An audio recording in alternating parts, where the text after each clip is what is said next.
यही बात समझा रहा ना मैं, और यहाँ पे भी बात अब ये कहना चाह रहा है 4th स्टेज में, ठीक है, कि वैल्यूज को जो है वो डिफाइन करने की पूरी कोशिश की जा रही है और ऐसे पॉइंट्स बनाने की कोशिश की जा रही है एडमिनिस्ट्रेशन में कि जो यूनिवर्सली एप्लीकेबल हो सकें, ठीक है।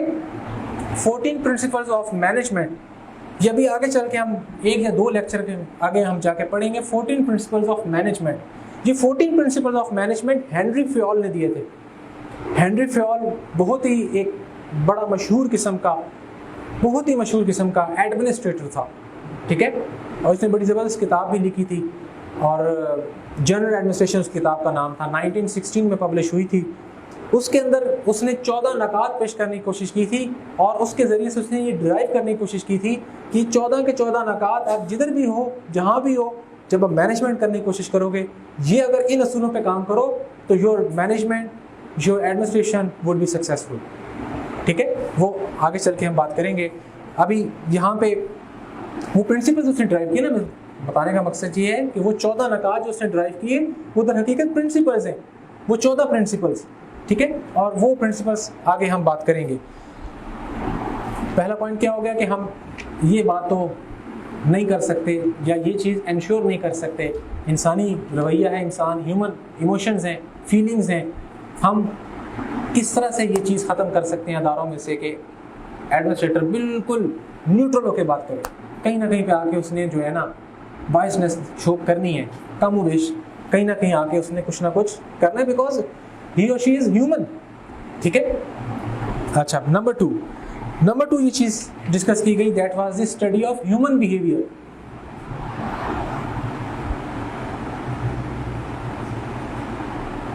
ठीक है, ह्यूमन बिहेवियर है number 2।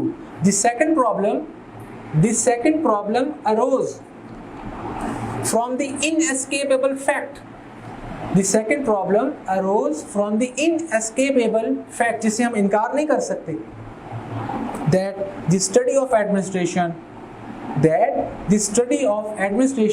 must include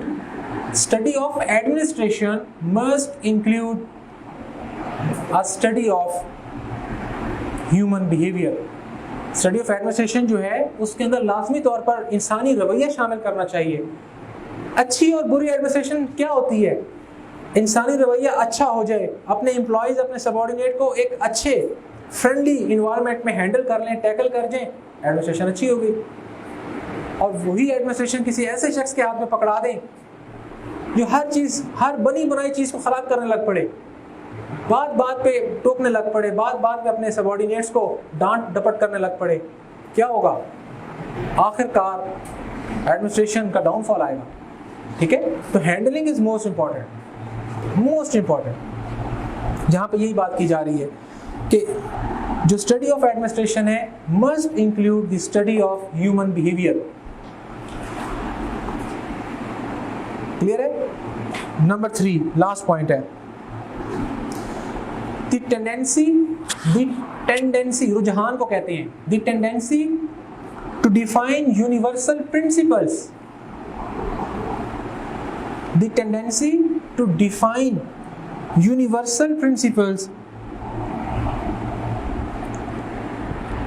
across the globe, पूरी दुनिया में वो प्रिंसिपल एक जैसे होने चाहिए। जब हम एडमिनिस्ट्रेशन या मैनेजमेंट की प्रिंसिपल्स की बात करें, वो यूनिवर्सली एप्लीकेबल होने चाहिए। ये नहीं होना चाहिए इस कमरे में जो हम प्रिंसिपल लिए, साथ वाले कमरे में जाके वो प्रिंसिपल ही डिफरेंट हो गए, वहाँ अप्लाई नहीं हो रहे हो। अब आप देखिए ना, यहाँ पे आप लोग बैठे हैं, मैं मिसाल के तौर पे आप लोगों को यहाँ पे जिस तरह से डील कर रहा हूँ, मैं जब निकलता हूँ इस क्लास से जाके साथ वाली क्लास में भी कुछ लोग बैठे हैं, आपकी तरह डील करने लग पड़ता हूँ। अब वहाँ पे मेरे सामने भी ह्यूमन बैठे हैं, ठीक है। हो सकता है कि अगर मैं आपके साथ आराम से बात कर रहा हूँ, आप कैसे बोलोगे, हो सकता है वो इसको मेरी वीकनेस समझे कि मैं आराम से बात कर रहा हूँ, और वो क्या होगा कि वो इस वीकनेस को गलत समझकर रिएक्शन शो कर रहे हो या कुछ और तरीके से बिहेव करे, ठीक है, यानी मेरी पोलाइटनेस को मेरी वीकनेस समझ बैठे। तो ये यहाँ पे क्या हुआ, इसी क्लास के अंदर जिस तरह मैं डील कर रहा था, दूसरी क्लास में जाके उस तरह से वो डील मैं नहीं कर पाया।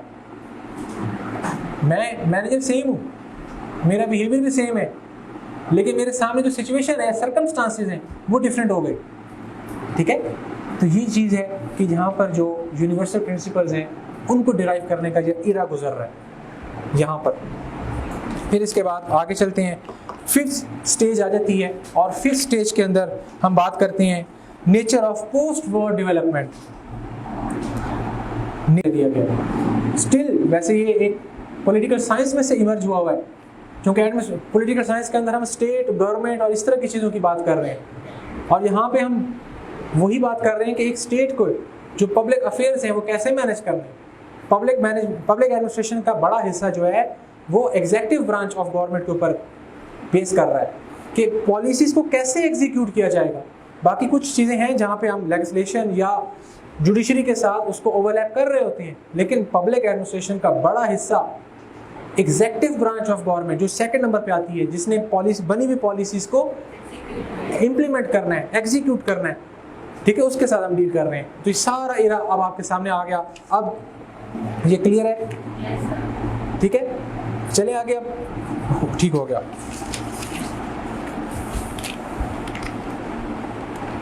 अब ये आपने अच्छे तरीके से कर लेना है, क्योंकि ये टॉपिक पब्लिक मैनेजमेंट स्किल्स, ये हमारा नया टॉपिक है आज का।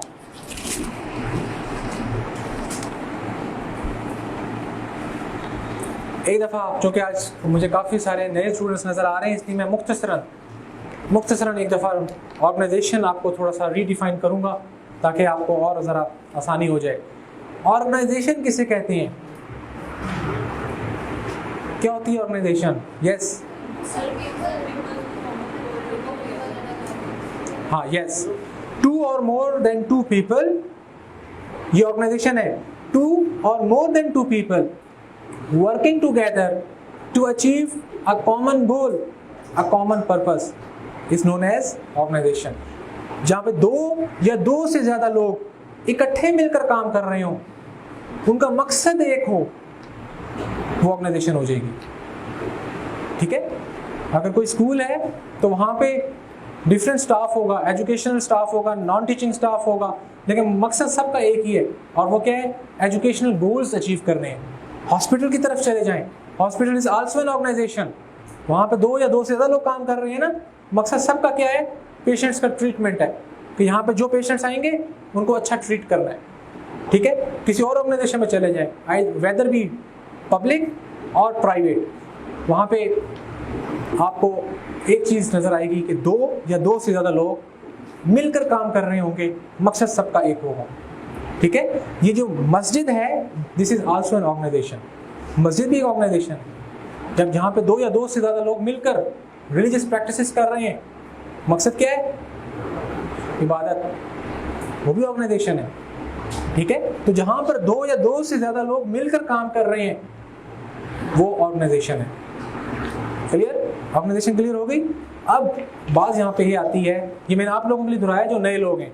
अब बात यहाँ पे ये आती है कि वो जो ऑर्गेनाइजेशन है, तसव्वुर लाइए अपने माइंड में ऑर्गेनाइजेशन का।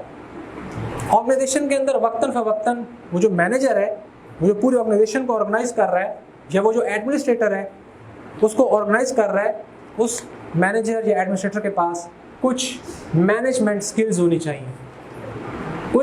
उस मैनेजर के पास या एडमिनिस्ट्रेटर के पास कुछ मैनेजमेंट स्किल्स होनी चाहिए। नंबर 1 क्या होना चाहिए? आप देखें, वक्तन फवक्तन ऑर्गेनाइजेशन के अंदर कॉन्फ्लिक्ट्स आ सकते हैं। ये हो सकता है, ऐन मुमकिन है कि अदारे के अपने अंदर ही ग्रुपिंग हो जाए, यूनियंस बन जाएं, एसोसिएशंस बन जाएं, और ये तो फिर अदारे की तबाही का सबब बनेंगे, क्योंकि एक दूसरे की दोनों लेग पुलिंग करेंगे। ऐसी सूरत के अंदर अदारों के अंदर जब कॉन्फ्लिक्ट अराइज होता है, मैनेजर ने कैसे उसको एफिशिएंटली, इफेक्टिवली हैंडल करना है। ठीक है, तो पहली चीज आ गई कॉन्फ्लिक्ट मैनेजमेंट। पहला इसके अंदर क्या आ गया? Conflict management. पहली स्किल क्या होनी चाहिए उसके पास? Conflict management.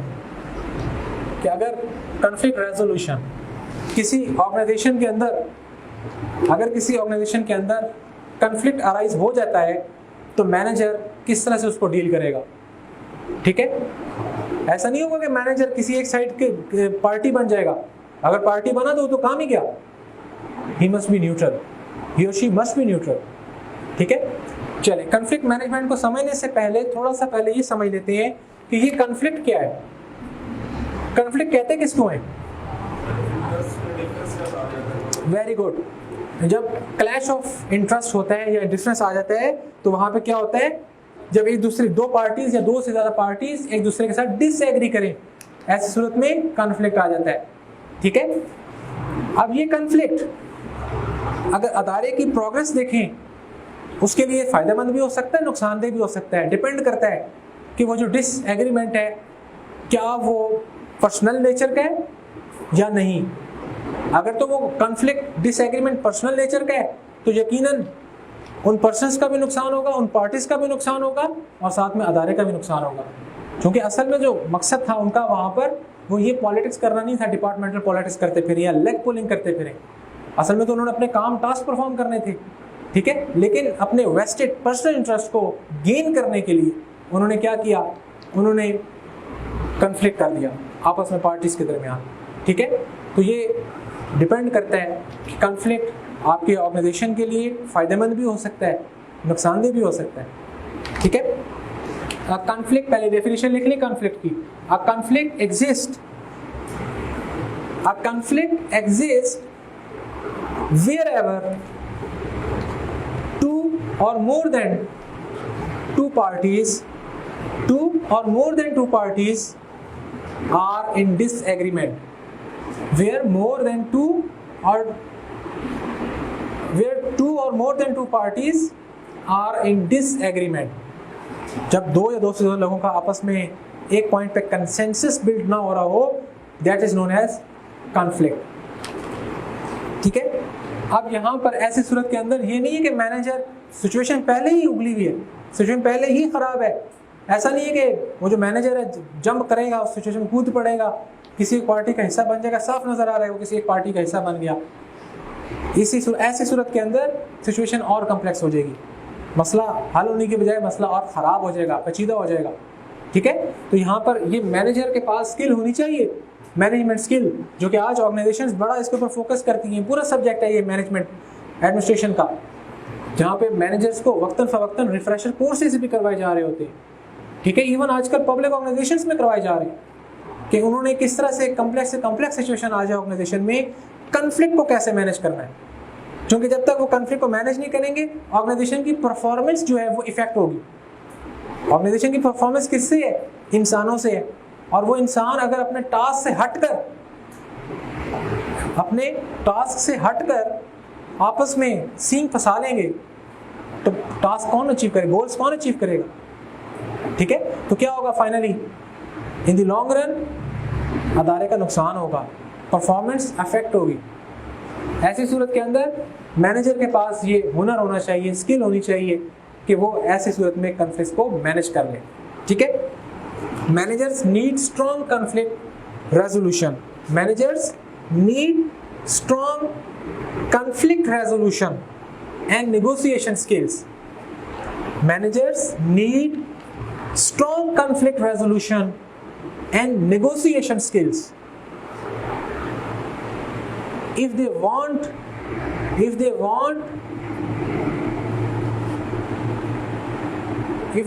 to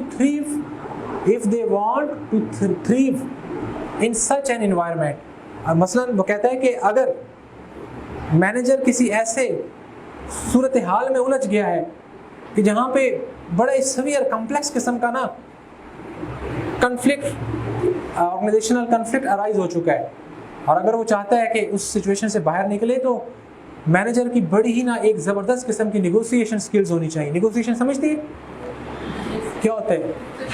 हाँ, यस, निगोशिएशन स्किल्स के बगैर आप नहीं चल सकते। अब अगर लेकिन ऐसी सिचुएशन के अंदर मैनेजर, दो पार्टीज उलझ पड़ी और मैनेजर कहे जाओ जो करना है करो, मुझे नहीं पता, अक्सर ऐसे भी होता है ना, तो क्या होगा, सिचुएशन और ख़राब हो जाएगी।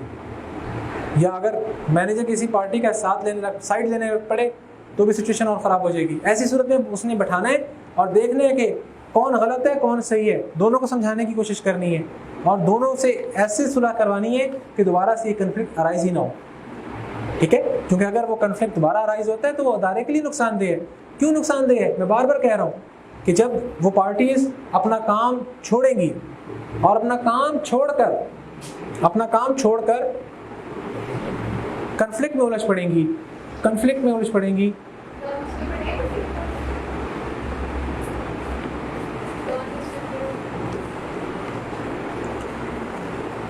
जब ऑर्गेनाइजेशन के एम्प्लॉइज वो लोग अपना असाइन्ड टास्क छोड़कर कन्फ्लिक्ट में उलझ पड़ेंगे तो क्या होगा? फाइनली उस ऑर्गेनाइजेशन की प्रोडक्टिविटी डिक्रीज हो जाएगी। ठीक है, टीम जो हम बात कर रहे थे ना, टीम वर्क, वो खत्म हो जाएगा क्योंकि उसमें दरार पड़ गई। वो जहाँ पे 6 लोग मिलकर काम कर रहे थे आपस में लड़ पड़े, 3 इधर हो गए, 3 इधर हो गए, ये 4 इधर हो गए, 2 इधर हो गए, ऑर्गेनाइजेशन आगे कैसे चलेगी? वो काम करते हुए भी एक दूसरे के साथ बाइट्स ना शो करने लग पड़ेंगे और बात पे झगड़ने लग पड़ेंगे।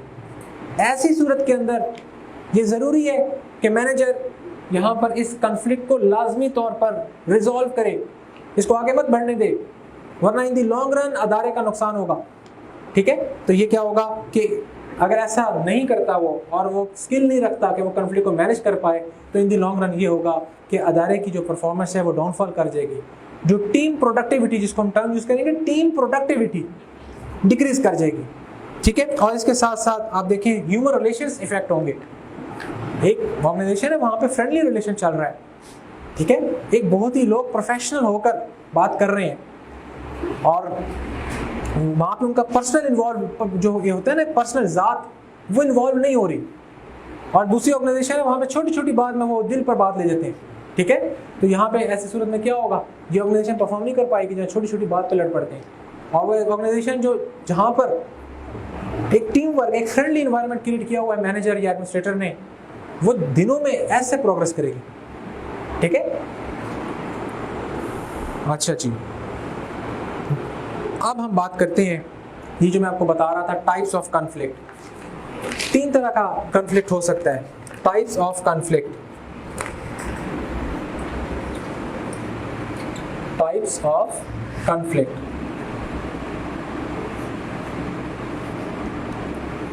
Number 1, interpersonal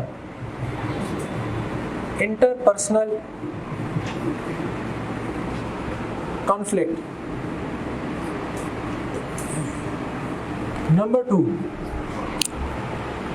intergroup conflict. Number 3, चलिए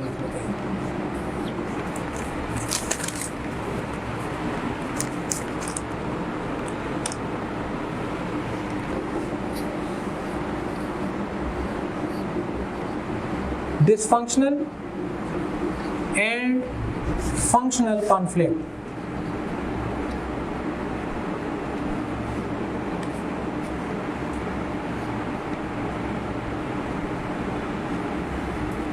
ये 3 तरह का मेनली, ब्रॉडली स्पीकिंग। पहला है इंटरपर्सनल कॉन्फ्लिक्ट, नाम से जाहिर है, इंटरपर्सनल से मुराद है 2 लोगों के दरमियान हो रहा है। ठीक है, ऐसा तादाद जो ऑर्गेनाइजेशन में 2 लोगों के दरमियान हो रहा हो, उसको हम इंटरपर्सनल कॉन्फ्लिक्ट कहते हैं। समटाइम्स ऐसा होता है कि ऑर्गेनाइजेशन के अंदर ग्रुपिंग हो जाती है। ठीक है, वहां पे हम बोलेंगे उसको इंटर ग्रुप कॉन्फ्लिक्ट। जो ग्रुपिंग हो जाएगी ना कि यहाँ 6-7 लोग यहाँ बन गए पार्टी, 6-7 लोग यहाँ बनकर एक पार्टी बन गए, अब ये 2 सामने ग्रुप आमने सामने आ रहे हैं, this is inter group conflict. ठीक है, ये तो सिंपल हो गया। अब हम बात करते हैं डिसफंक्शनल या फंक्शनल कॉन्फ्लिक्ट। ये जरा थोड़ा सा डिफरेंट है, ये मैं आपको बता देता हूँ। डिसफंक्शनल कॉन्फ्लिक्ट एक ऑर्गेनाइजेशन के अंदर ऐसा कॉन्फ्लिक्ट होता है कि जिसके नतीजे में आपकी ऑर्गेनाइजेशनल परफॉर्मेंस डिक्रीज कर जाती है।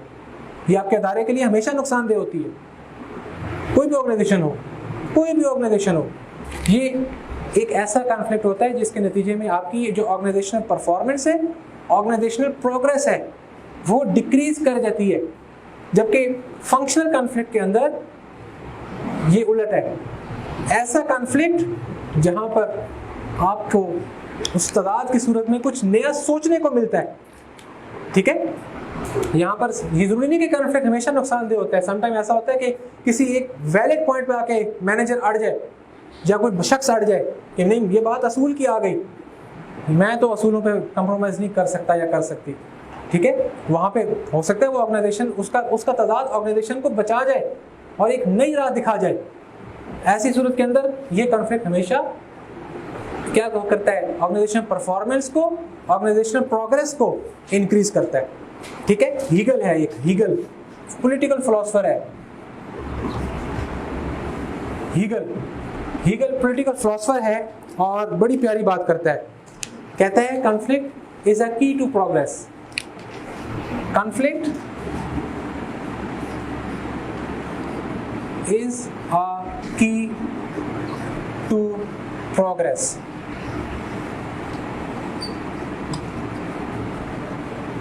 ये इसकी सेइंग्स में है, बहुत मशहूर सेइंग्स हैं ये, ठीक है। वैसे ये पॉलिटिकल साइंस में है लेकिन ये यहाँ पर क्योंकि रेलिवेंट आ गए इसलिए साथ साथ मैं आपको कोटेशंस पहले दिन से लिखवा रहा हूँ ताकि आप सही जगह पर चीजें प्लेस करें। हीगल क्या कहते हैं? हाँ, conflict is a key to progress, कि तजाद के बगैर तरक्की का अमल रुक जाता है। ये पॉजिटिव वे में कह रहा है कि अगर आपस में दो लोग कहीं पे आकर तजाद नहीं ना करेंगे, सोचने का अमल ही खत्म हो जाएगा। सोचना वहां पे इंसान शुरू करता है जहां पर आपके साथ आके कोई डिसएग्री करता है, आप क्या करेंगे? काम चल रहा है, चलता रहेगा, जितना चलाओगे चलता रहेगा। जहां पर आके दो शख्स के दरमियान या दो से ज्यादा लोगों के दरमियान एक डिसएग्रीमेंट की फिजा होगी ना, अगर वो उसको पॉजिटिव वे से ले तो वहां पे वो कहता है कि असल में तरक्की का अमल शुरू हो रहा है, वो तरक्की का अमल शुरू हो रहा है, क्योंकि वहां पे इंसान वही सोचता है जहां पे आके वो अड़ता है, जहां पे आके वो उसके ऊपर मुश्किल वक्त पड़ता है, ठीक है। Conflict is a key to progress. Conflict management पहला स्केल हो गया। दूसरा नंबर टू हमने बात प्लानिंग हमने पढ़ा था, याद है? पूरा बहुत बड़ा टॉपिक पढ़ा था, आपने बस यहाँ पे इसको नोट कर लेना नंबरिंग देकर। प्लानिंग,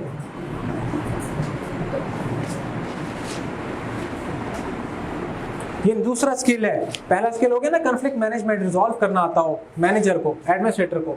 दूसरा स्किल ये है पब्लिक मैनेजमेंट स्किल्स के अंदर, एक मैनेजर, एक एडमिनिस्ट्रेटर के पास एक ऐसा स्किल होना चाहिए कि वो हर तरह की सिचुएशन से निपटने के लिए एक अच्छी प्लानिंग करना जानता हो। मैंने आपको माजी में बताया था, planning is a future course of action. आने वाले वक्त के लिए प्लानिंग करनी है, किस तरह से आपने उसको एग्जीक्यूट कराना है चीज़ों को, और किस तरह से एक आइडिया को आपने रियलिटी में कन्वर्ट करना है, ठीक है। बेसिकली आपका एक आइडिया होता है ना, और वो आपका आइडिया जब रियलिटी में कन्वर्ट होता है, अब वो डिपेंड करता है आपकी प्लानिंग कैसी थी, ठीक है। तो इसीलिए कहा जाता है कि idea shapes the course of a history. ये आपका आइडिया होता है जो तारीख बना जाता है, ठीक है। प्लानिंग या डिसीजन मेकिंग, प्लानिंग करनी है या कोई बहुत बड़ा आपने डिसीजन लेना है, इन दोनों के अंदर अ मैनेजर और an administrator must be rational. ये बात याद रखनी है, क्योंकि पूरा टॉपिक पढ़ा मैं टॉपिक में नहीं जा रहा, मैं सिर्फ आपको स्किल्स के तौर पर, चूंकि पॉइंट आया यहाँ पे लिखना जरूरी है, ठीक है। प्लानिंग आप अच्छी तरह से जानते हैं, मैं सिर्फ आपको इतनी बात बता रहा हूँ कि प्लानिंग और डिसीजन मेकिंग के अंदर मैनेजर और एडमिनिस्ट्रेटर को हमेशा रैशनल होना पड़ता है। रैशनल से क्या मुराद है? अकल की बुनियाद पर आपने फैसले करने हैं, अकल की बुनियाद पर आपने फैसले करने हैं और अकल की बुनियाद पर ही आपने प्लानिंग करनी है। Manager must be rational, he should not get emotional. जज्बात में आके अगर आपने प्लानिंग की, जज्बात में आके अगर आपने कोई बहुत बड़ी डिसीजन ले लिया ऑर्गेनाइजेशनल लेवल पर, वो गलत साबित हो जाएगी। हो सकता है उस वक्त वो जज्बात में आके गुस्से में या जो भी वजह बने, किसी के साथ पर्सनल हो गया मैनेजर या एडमिनिस्ट्रेटर, हो सकता है वो पूरे ऑर्गेनाइजेशन के लिए पूरा गलत साबित हो जाए। इसलिए जब कोई बहुत बड़ी प्लानिंग की जाती है या कोई बहुत बड़े लेवल के ऊपर डिसीजन मेकिंग की जा रही होती है, वो एक बंदा होता है, एक अकेला शख्स, जो पूरे ऑर्गेनाइजेशनल लेवल के ऊपर जितने एम्प्लॉइज होते हैं वो अफेक्ट होने होते हैं। अगर एक शख्स का गलत डिसीजन होगा तो इतने बड़े पैमाने पर सारे लोगों को भुगतना पड़ेगा। इसलिए ये कहा जाता है कि ये भी एक बड़ी इंपॉर्टेंट स्किल है जो मैनेजर को आनी चाहिए, मैनेजर के पास होनी चाहिए, वो ये तो नहीं है ना कि उसको पहले बताया जाएगा कि जी अब ये करना है, ये होना है। अचानक से सिचुएशन उसके पास आ सकती है। आपको पता है practical life is very difficult and practical life is very uncertain. अचानक से कोई आपके सामने ऐसी सर्कमस्टांसेस बन सकते हैं कि आप क्राइसिस लाइक सिचुएशन में आ गए। ऑर्गेनाइजेशन को कैसे आपने फौरी तौर पर संभालना है? ये तो मैनेजर और एडमिनिस्ट्रेटर की स्किल्स हैं कि जो वहां पर अगर वो खुद ही घबरा गया तो बाकी ऑर्गेनाइजेशन के एम्प्लॉयज का और जो उसके सबऑर्डिनेट्स हैं उनका क्या बनेगा? अगर वो ही घबरा गया, वो लीडर है, ठीक है, और वही अगर घबरा गया तो बाकी ऑर्गेनाइजेशन का क्या बनेगा? इसलिए प्लानिंग और डिसीजन मेकिंग के वक्त मैनेजर और एडमिनिस्ट्रेटर को रैशनल होना जरूरी है, इमोशनल नहीं होना। उसमें इमोशनल होगा हमेशा डिसीजन गलत होगा, क्योंकि जब वो जज्बात से बाहर निकलेगा फिर वो सोचेगा गलत हो गया, ठीक है। इसीलिए ये यहाँ पे ये भी कहा जाता है कि डिसीजन मेकिंग के वक्त और अच्छी प्लानिंग के वक्त मैनेजर कभी भी मेंटल स्ट्रेस में ना हो, मैनेजर कभी भी मेंटल स्ट्रेस में ना हो, ठीक है। ही और she must be peace, cool and calm, बिल्कुल न्यूट्रल होकर चीजों को करना है। अगर वो उसके ऊपर पहले से मेंटल स्ट्रेस है, कोई घर का प्रेशर है, कोई इसके अलावा ऑर्गेनाइजेशनल वर्कलोड ज्यादा है, तो वो हो सकता है अच्छा डिसीजन ना कर पाए। वो जो कहते हैं ना, उस प्रेशर को वो उस डिसीजन के अंदर जाके हिट करे और उस प्रेशर या स्ट्रेस की वजह से डिसीजन सही ना ले पाए। बस उतारो, सर से उतारो, जैसे होता है होने दो, ऐसे तो ऑर्गेनाइजेशन नहीं चलेगी, ठीक है। तो ये जो प्रैक्टिकल ग्राउंड्स हैं they are much difficult, practical ground, क्योंकि वहां पे जो हम यहाँ पे जो थ्योरी हम पढ़ रहे हैं ये तो हम ऐसे पढ़ रहे हैं जैसे हमें सारी चीजें पहले से पता है। मैनेजर और एडमिनिस्ट्रेटर जिस कुर्सी पे बैठा हुआ है, जहां पे वो चाहे अगर पब्लिक ऑफिस होल्डर है या प्राइवेट ऑफिस होल्डर है, जिस कुर्सी पे बैठा हुआ है उसको नहीं पता आने वाले वक्त में कैसी सिचुएशन अराइज होने लगी है। उसको हर तरह के हालात के लिए मुकम्मल तौर पर फिजिकली मेंटली प्रिपेयर होना है। और अगर उन सिचुएशन के अंदर वो देखकर उसको पहले घबरा गया, जज्बात में आ गया, गुस्से में आ गया, how can he manage, how can he tackle the situation in a better way? नहीं कर सकता, ठीक है। तो ये दूसरी है प्लानिंग। नेक्स्ट है जो स्किल्स उसके पास होनी चाहिए, दैट इज कम्युनिकेशन स्किल। ये नंबर 3 हो गया। नंबर 3 कम्युनिकेशन, बहुत इंपॉर्टेंट चीज है कम्युनिकेशन। इसका बटन ऑन है चार्जिंग का।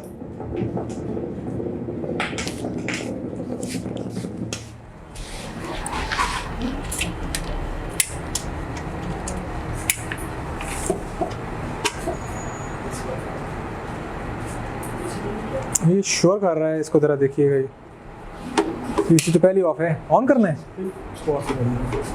ये, इसको जरा चलाएं, शोर कर रहा है ऐसे कर। आप ठीक है, ठीक है। सबसे पहले हम ये डिस्कस करते हैं कि कम्युनिकेशन क्या है, क्या होती है कम्युनिकेशन। ये ऑर्गेनाइजेशन के अंदर बहुत इंपॉर्टेंट है और मैं बार बार आपको हायरार्की बना के समझाता रहा हूँ पिछले प्रीवियस लेक्चर्स में। याद है वो एक मैं पैरामिड बनाता हूँ, मैं दोबारा बना देता हूँ। हाँ जी बताएं। शाबाश, बिल्कुल ठीक है, बिल्कुल ठीक है, आपने भी ठीक बोला, उन्होंने भी ठीक बोला है।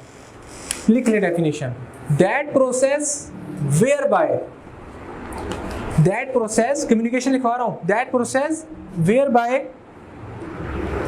One person makes his ideas and feelings, makes his ideas and feelings known to another. That process whereby one person makes his ideas and feelings known to another. आप आराम से बैठे हुए हैं, मैं यहाँ पे आराम से खड़ा हूँ, ना मैं कुछ बोलता हूँ, ना मैं कोई जेस्चर शो कर रहा हूँ, ठीक है। ये होता है ना बॉडी जेस्चर, उससे भी आपको पता लग जाएगा मैं क्या कहना चाह रहा हूँ। मैं कुछ नहीं करता, आप भी कुछ नहीं कर रहे, लेकिन जैसे ही द मोमेंट यू स्पीक, जैसे आप बोलते हो, आप मुझसे कुछ पूछना चाह रहे हो या मुझे कुछ बताना चाह रहे हो, तो यहाँ 2 तरीके हैं, या आप बोल के बताओगे ऐसे ही है, या बॉडी जेस्चर, या मुझे कुछ लिख कर आप मुझे बता दोगे ऐसे ही है ना, या मुझे आप लिखकर रिटन फॉर्म के अंदर जो है वो आप मुझे इंफॉर्मेशन या जो भी आप मुझसे शेयर करना चाह रहे हो।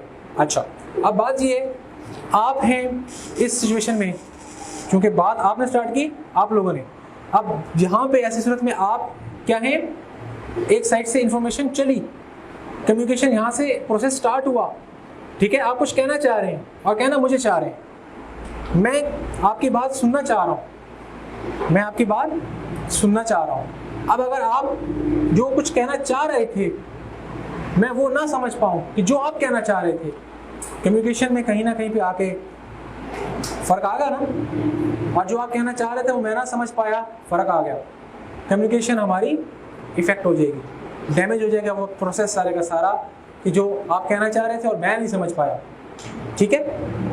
ऐसी सिचुएशन के अंदर जो कम्युनिकेशन है वो सही तरह से नहीं हो पाएगी। अब बात यहाँ पे आती है कि जब कभी भी आपने कम्युनिकेट करना है, फॉर्मली कम्युनिकेट करना है, जब कभी भी आपने फॉर्मली कम्युनिकेट करना है, पहले तो अब ये पैरामीटर दोबारा से देख लें। ये एक ऑर्गेनाइजेशनल हायरार्की है मैनेजमेंट की, किसकी? मैनेजमेंट की।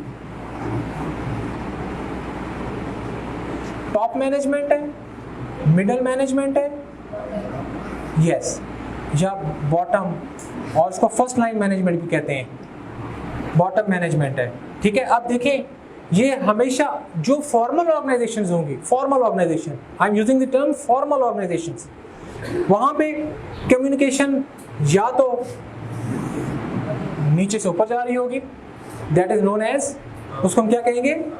Upward communication, exactly, upward communication, ठीक है, अपवर्ड कम्युनिकेशन, अपवर्ड कम्युनिकेशन। चलिए आप पूरा लिख लीजिएगा। दूसरी आ रही है ऊपर से नीचे की जाने, डाउनवर्ड कम्युनिकेशन,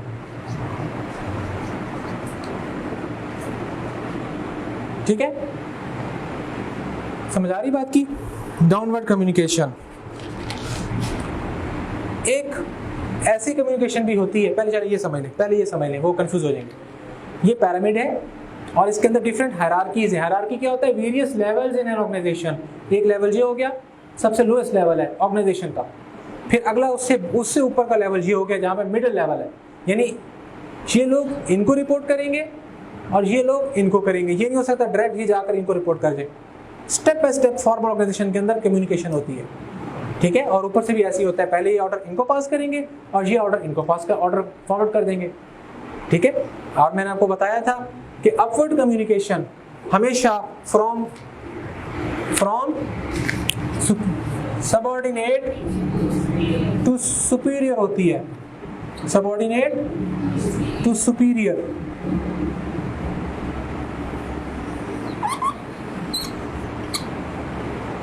हमेशा सबऑर्डिनेट टू सुपीरियर होती है। ये देखें ना, सबऑर्डिनेट है, उसका मातहत है, अपने बॉस या अपने सीनियर को एड्रेस कर रहे हैं या रिक्वेस्ट कर रहे हैं, और ये उल्ट हो जाएगा, सुपीरियर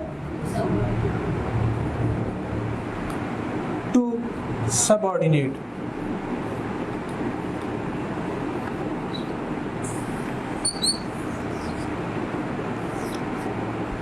ठीक है। अब फर्ज कीजिए, पहले तो ये समझ लें कि अब अपवर्ड कम्युनिकेशन के अंदर हमेशा आपने लोअर से अपर लेवल पर जाना है, और ऐसी सूरत के अंदर हमेशा आप लोग रिपोर्टिंग करते हैं, रिक्वेस्ट होगी, रिपोर्ट्स हो सकती हैं, ठीक है। आपको कोई टास्क दिया गया था, आपने उसकी रिपोर्ट सबमिट करानी है, वो नीचे से ऊपर की तरफ जाएगी, ठीक है। आप दूसरी तरफ आते हैं डाउनवर्ड कम्युनिकेशन में, जितने भी ऑर्डर्स होते हैं, अहकामात जारी किए जा रहे होते हैं, या डायरेक्शंस दी जा रही होती हैं, या इंस्ट्रक्शंस दी जा रही होती हैं, वो हमेशा from top to level bottom level होता है, ठीक है। न्यू स्टूडेंट्स, ये आप लोगों ने लिख लेना है, क्योंकि ऑब्जेक्टिव इस तरह के वो सवाल पूछ रहा होता है कि जो रिपोर्टिंग है वो कौन सी कम्युनिकेशन में हो रही है। हमेशा डाउन से ऊपर जाना है, नीचे से ऊपर जाना है, सबऑर्डिनेट से सुपीरियर पे जाना है, और यहाँ पर उल्ट करना है आपने, फ्रॉम सुपीरियर टू सबऑर्डिनेट। और ऐसी सूरत में डायरेक्शंस, इंस्ट्रक्शंस, ऑर्डर्स, ये सारी चीज़ें इसमें आ रही होती हैं, ठीक है। अब फर्ज कीजिए ऊपर से कुछ ऑर्डर्स नीचे की तरफ आए, ठीक है। और जैसे जैसे नीचे आते गए इनका इतना एक्सपोजर नहीं है, ये समझ नहीं पाते। अगर फर्ज कीजिए बहुत ही hi-fi English vocabulary use करके एक सीनियर ऑफिशियल या हेड ऑफ द डिपार्टमेंट अपने नीचे क्लरिकल स्टाफ को कुछ बात समझाने की कोशिश करे हाई फाई वोकैब यूज़ करके, क्या ये बात समझ पाएंगे? नहीं समझ पाएंगे। क्या होगा? एक वेग कम्युनिकेशन होगी। ये जो क्लाउडी एक्सप्रेशंस होंगे ना, बात ही नहीं समझ पाएंगे। ठीक है, तो ऐसी सूरत में क्या होगा? क्लैरिटी नहीं आएगी और कम्युनिकेशन, चूंकि वो बात कम्युनिकेट सही तरह से नहीं हो सकी, इस वजह से उसके ऊपर अमल नहीं हो सकेगा। इसी तरह से अगर नीचे से ऊपर की तरफ कोई चीज़ पहुंचानी है और कम्युनिकेट सही ना हो सके, अपनी बात सही ना पहुंचा सके किसी मैसेज के ज़रिए, ज़बानी कलामी लिख कर, ठीक है, तो यहाँ पे भी अगेन वो कम्युनिकेशन प्रोसेस डिसरप्ट हो जाएगा। ठीक है, क्लियर है? अच्छा, अब एक और चीज़ है, अगर सेम लेवल के ऊपर, ये तो हो गया ना from bottom to top, from top to bottom, ऐसी कम्युनिकेशन भी होती है जो सेम एक जैसे रैंक के ऑफिशियल्स कर रहे हैं। जैसे मिसाल पे आप सारे एक हैं, आप सबका ऑलमोस्ट लेवल एक है, ठीक है, यू ऑल आर ऑफिसर्स। अब हो सकता है आप तमाम ऑफिशियल हैं टॉप रैंकिंग के, जो टॉप लेवल पे एक ही रैंक के सेम लेवल है उनका, या एक ही मिडिल लेवल के लोग हैं। यानी कि ऐसे नहीं हो रहा कि इधर से इधर वाले कम्युनिकेट कर रहे हैं, ये नहीं, या इधर से इधर कर रहे हैं, ये नहीं, सेम लेवल पर मिडिल वाले मिडिल से, बॉटम वाले बॉटम से, या टॉप वाले टॉप से कर रहे हैं। ऐसे कम्युनिकेशन को हॉरिजॉन्टल कम्युनिकेशन कहते हैं। हॉरिजॉन्टल कम्युनिकेशन होती है जो एक ही अपने लेवल वाले लोगों से बात करें। ठीक है, हायरार्किकल, सेम हायरार्किकल स्ट्रक्चर के अंदर जब बात की जा रही हो। नेक्स्ट, जो एक मैनेजर, एक एडमिनिस्ट्रेटर के पास मैनेजमेंट स्किल होनी चाहिए, दैट इज चेंजिंग मैनेजमेंट, बल्कि मैनेजिंग चेंज। ऑर्गेनाइजेशन है ना, उसमें एक बहुत बड़ी वक्तन फवक्तन तब्दीली आ रही है। मैनेजिंग चेंज, ये अगला इसका स्टेप आ गया। ये नोट कर लिए जी? हाँ हाँ, यस यस, ये मिटा दो।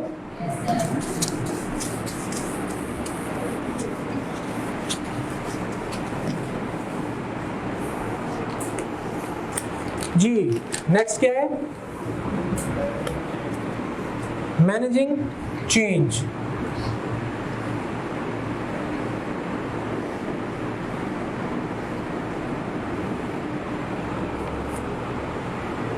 अच्छा जी, एक ऑर्गेनाइजेशन है, उसके अंदर वक्त के साथ साथ हो सकता है आज ऑर्गेनाइजेशन बनी और वो चल रही है, कल चेंज ना आए, महीने बाद ना आए, साल बाद ना आए, लेकिन हो सकता है आफ्टर 1 डेकेड चेंज आ जाए। ठीक है, चेंज आनी है। क्यों? चेंज इज, ये बात याद रखनी है, change is a natural phenomena. Change is a natural phenomena. ठीक है, ये तब्दीली एक कुदरती अमल है। Change is a natural phenomena. अब एक चेंज आ रही है ऑर्गेनाइजेशन के लिए, अब वो चेंज एक ऑर्गेनाइजेशन के लिए अपॉर्चुनिटी भी बन सकती है, और वही चेंज एक ऑर्गेनाइजेशन के लिए चैलेंज भी बन सकती है। अपॉर्चुनिटी भी बन सकती है, चैलेंज भी बन सकती है, डिपेंड करता है कि ऑर्गेनाइजेशन उसको किस तरह से लेता है। ठीक है, मिसाल के तौर पे कोई ऑर्गेनाइजेशन है और वक्त के साथ साथ आप देखें टेक्नोलॉजी इंप्रूव हो रही है, वक्त के साथ साथ जो मेथड ऑफ ट्रेड है वो सारे मेथड्स चेंज हो रहे हैं, और वो ऑर्गेनाइजेशन सारा लिख कर खाते अपने करती है रजिस्टरों पे, लेकिन अब वक्त आ गया कंप्यूटर के अंदर एंट्री की जाए और ऑटो सिस्टम लाया जाए। ऑर्गेनाइजेशन बड़ी है, लेकिन वक्त के साथ हो सकता है 1 साल 2 साल गुजार ले वो, आखिरकार उसको एक वक्त पे आकर टेक्नोलॉजी का सहारा लेना पड़ेगा। ठीक है, तो शुरू में हो सकता है कि वो उस चेंज को रेजिस्ट करें, कोई भी चेंज हो, लेकिन वक्त पे एक वक्त पर आकर उन्हें कहीं ना कहीं पे उस चेंज को एक्सेप्ट करना पड़ेगा और उसको अपने मुताबिक, उसके मुताबिक अपने आप को इम्प्रूव करना पड़ेगा। मैनेजर के पास ये स्किल होनी चाहिए कि उसके विद इन ऑर्गेनाइजेशन या आउटसाइड द ऑर्गेनाइजेशन जिस तरह से भी चेंज आ रहा है वो उसको मैनेज करे। मैनेजमेंट के अंदर एक बड़ा इंपॉर्टेंट कंसेप्ट है, उसको हम बोलते हैं स्वॉट एनालिसिस। स्वॉट एनालिसिस, ये अगर आप में से किसी ने मैनेजमेंट साइंस में पढ़ा हो, ये जो दो होते हैं ना, इसको ऐसे कर लेते हैं, ये जो इस तरफ के हैं ये इंटरनल होते हैं, ऑर्गेनाइजेशन के इंटरनल होते हैं। स्ट्रेंथ, इसको बोलते हैं स्ट्रेंथ, ठीक है, इसको बोलते हैं वीकनेस। ये अदारे के अपने अंदर से होती है। अगर अदारा मजबूत है अपनी, उसकी अपनी ये क्वालिटी है, अगर कमज़ोर है तो उसके इंटरनली वो कमज़ोर होगा। और दूसरा है जी, ये दोनों आउटसाइड होती हैं, ये इनसाइड ऑर्गेनाइजेशन या इंटरनल है, और ये आउटसाइड जो ऑर्गेनाइजेशन होती हैं दोनों। अपॉर्चुनिटी हमेशा फ्रॉम आउटसाइड जो ऑर्गेनाइजेशन मिलनी है आपको। थ्रेट या चैलेंज, चैलेंज या थ्रेट एक ही बात है। थ्रेट,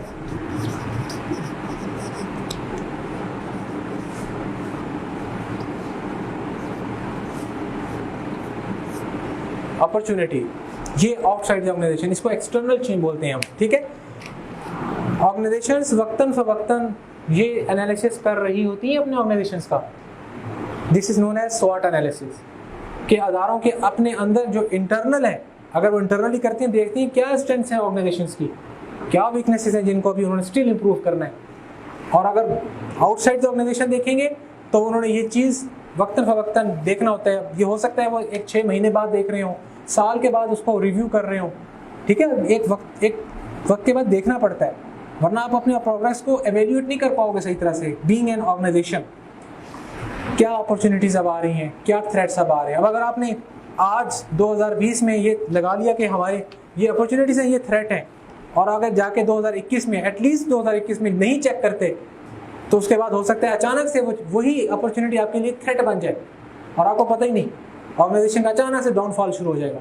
मैनेजिंग चेंज, ये एक ऑर्गेनाइजेशन के अंदर जो मैनेजर है, जो एडमिनिस्ट्रेटर है, ये उसका काम है कि वो ऑर्गेनाइजेशन के बाहर और अंदर दोनों के ऊपर नज़र रखे। जो हालात और वाक़यात तब्दील हो रहे होते हैं, कि अगर कोई चेंज आ रहा है तो उस चेंज के अकॉर्डिंगली, अगर कोई चेंज आ रहा है तो उस चेंज के अकॉर्डिंगली उसने ऑर्गेनाइजेशन के अंदर भी वो चेंज लेकर आना है। समझ आ रही बात कि नहीं आ रही? समझ आ रही बात? अगर कोई चेंज बाहर से आ रहा है या अंदर से आ रहा है, तो अब मैनेजर ने भी उसके अकॉर्डिंगली ऑर्गेनाइजेशन को दोबारा से रीशफल करने की कोशिश करनी है। और अगर वो शुरू से ही उस चेंज को रेजिस्ट करेगा तो ये हो सकता है कि ऑर्गेनाइजेशन का नुकसान हो जाए। वही हो सकता है कि अगर वो उस चेंज को फौरी तौर पर एक्सेप्ट करता और उसके साथ अपने आप को ढालने की कोशिश करता, तो वही थ्रेट या चैलेंज उसके लिए अपॉर्चुनिटी बनता। लेकिन उसने फट से रेजिस्ट किया, वही अपॉर्चुनिटी उसके लिए उल्टा थ्रेट बन गई। ये मैनेज चेंज जो है ना, तब्दीली, ये बड़ी स्पीड से आनी है, और ये एक मैनेजर का काम है कि वो वक्त के साथ इनको इम्प्रूव करे। अब आप देखें ना, पुराने ज़माने का अगर कोई बंदा लाकर आप बिठा दें आज ऑर्गेनाइजेशंस के अंदर, अगर आप पुराने ज़माने का कोई बंदा ला के बिठा दें, बेशक उसमें तजर्बा बहुत है, लेकिन आज के दौर का तजर्बा नहीं है, टेक्नोलॉजी पे उसकी ग्रिप नहीं, कंप्यूटर नहीं जानता, he is not computer literate. Organisation उसको पसंद ही नहीं करेंगे लेना। उसकी सबसे बड़ी वजह क्या है कि यहाँ पे आज टेक्नोलॉजी की बुनियाद पर ऑर्गेनाइजेशन चल रहे हैं, ठीक है। तो ये चीज़ है यहाँ पर कि चेंज को जो मैनेज करना है, ये मैनेजर का, एडमिनिस्ट्रेटर का एक स्किल है। क्या हुआ? काफ़ी है कि ना काफ़ी है? काफ़ी है। नहीं, एक टॉपिक और करते हैं। क्या हुआ है? अच्छा।